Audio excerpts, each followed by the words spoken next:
नैहाटी विधानसभा seat पर वर्तमान तृणमूल विधायक सनत दे को फिर मिला उम्मीदवारी। इस सीट के प्रतिद्वंदी भाजपा उम्मीदवार ने खुद को वंदे मातरम के रचयिता बंकिम चंद्र चट्टोपाध्याय का वंशधर बताया है।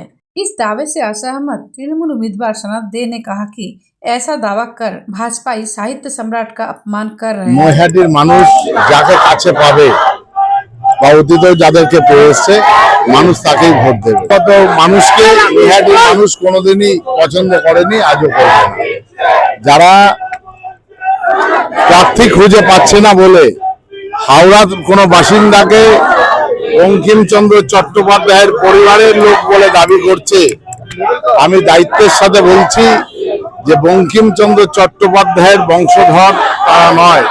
এতে বঙ্কিমচন্দ্র চট্টোপাধ্যায়কে অপমান করা হচ্ছে, যে বঙ্কিমচন্দ্র চট্টোপাধ্যায়ের বংশধর বলা হচ্ছে। যেমন ওই একজন কমেডিয়ান ছিল মীর, উনি একটা কমেডি করে বলেছিলেন যে আমার বাবা তার কাকার শ্বশুর শ্বশুরের মেয়ে এই ধরনের আত্মীয় যদি খুঁজতে যায় তাহলে সবাই সবার আত্মীয়। আমার আত্মীয় অশোকদার আত্মীয় বিষ্ণু, সবাই সবার আত্মীয়।